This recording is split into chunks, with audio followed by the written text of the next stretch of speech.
Here I have TOSCIDO P101, and today I'm going to show you how to enter safe mode on this device.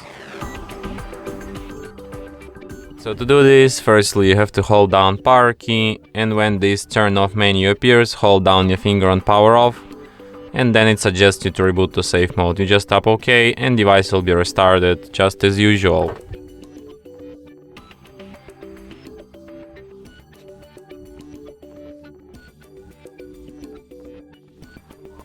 And as you can see, the sign here at the bottom says safe mode, which is the proof that we're in a safe mode right now.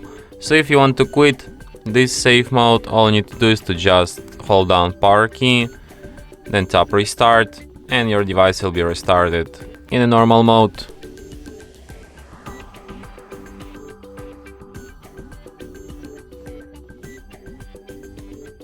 And that's it. Thanks for watching.